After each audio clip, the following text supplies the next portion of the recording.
नमस्कार दोस्तों, टेक मंत्रा plus YouTube channel में आपका बहुत बहुत स्वागत है। साथियों, अगर तपती दोपहर या गर्मी में आधी रात को अचानक से बिजली गुल हो जाए तो किसी सजा से कम नहीं होती है।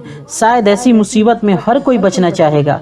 गर्मी का मौसम स्टार्ट होते ही गांव देहात शहरों आदि जगहों पर पावर कट यानी बिजली कटौती आम बात है। कुछ जगहों पर तो दोस्तों ऐसा होता है कि पूरे दिन ही बिजली नहीं आती है।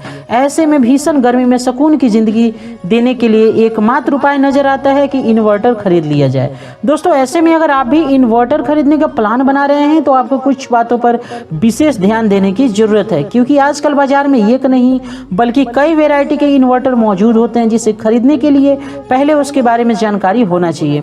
तो दोस्तों, इस वीडियो में हम आपको कुछ ऐसे ही टिप्स बताने वाले हैं जिन्हें अपनाकर आसानी से आप कम कीमत में अच्छा इन्वर्टर खरीद सकते हैं। तो चलिए जान लेते हैं। Let's start.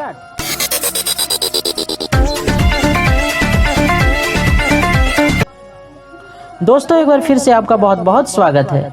साथियों, इन्वर्टर ही नहीं बल्कि किसी भी सामान को खरीदने के लिए सबसे पहले बजट निर्धारित करना बहुत जरूरी होता है। ऐसा नहीं कि आप इन्वर्टर खरीदने के लिए घर से निकल गए हैं और जब दुकान पहुंचे तो मालूम चला कि निकले थे 5,000 रुपए लेकर और दाम है 10,000 रुपए। तो दोस्तों, आजकल बाजार में अलग अलग कीमत के कई इन्वर्टर मिलते हैं, इसलिए बाजार जाने से पहले नेट के किसी अन्य माध्यम से कीमत की जानकारी अपने पास जरूर रखें। इसके अलावा किस ब्रांड का लेना है इसकी भी जानकारी जरूर कर लें। दोस्तों, अगला जो हमारे सामने मेन पॉइंट है वह है कि बिजली खपत की जानकारी रखें। जी हाँ दोस्तों, ये आपको जरूर मालूम होना चाहिए कि इन्वर्टर सीमित मात्रा में पावर देता है। सामान्य बिजली की तरह इन्वर्टर बैकअप नहीं दे सकता। ऐसे में ये जानकारी रखना बहुत जरूरी है कि घर में कितने पंखे, बल्ब आदि इलेक्ट्रॉनिक चीजों का इस्तेमाल करना है। आजकल बाजार में कई हैवी इन्वर्टर आसानी से मिल जाते हैं, जिससे आप आसानी से फ्रिज, टीवी, एसी आदि घंटों तक चला सकते हैं।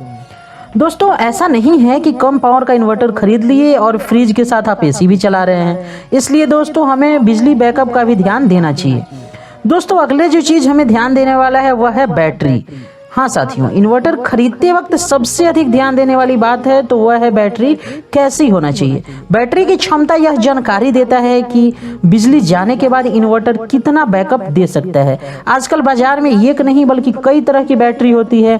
पहली फ्लैट बैटरी, दूसरी ट्यूबुलर बैटरी और तीसरी ड्राई बैटरी, जिसे रख रखाव मुक्त बैटरी भी कहते हैं। कहा जाता है कि एक इन्वर्टर के लिए सबसे बेहतरीन ट्यूबुलर बैटरी ही होती है। हालांकि इसके लिए आप किसी जानकार से पूछ भी सकते हैं।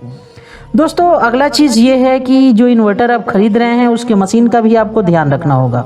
जी हाँ, बैटरी के साथ इन्वर्टर मशीन कैसा होना चाहिए और कैसा नहीं, इसका भी ध्यान रखना बहुत जरूरी होता है। बैटरी की तरह भी इन्वर्टर कई तरह के होते हैं। आजकल घरों में मुख्य रूप से 2 तरह के इन्वर्टर इस्तेमाल होते हैं। पहला साइन वेव इन्वर्टर और दूसरा प्योर साइन वेव इन्वर्टर।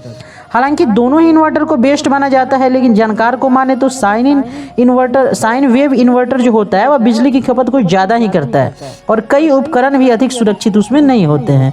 आजकल सोलर इन्वर्टर भी आपको बाजार में आसानी से मिल जाएंगे। तो दोस्तों, उम्मीद करता हूँ आज की वीडियो आपको जरूर पसंद आई होगी। मिलते हैं अगले वीडियो में किसी नए टेक्निकल टॉपिक के साथ। तब तक के लिए अपने होस्ट एंड दोस्त रोहित सांवरिया को दीजिए इजाजत। खुश रहिए, मुस्कुराते रहिए। All the best, bye bye.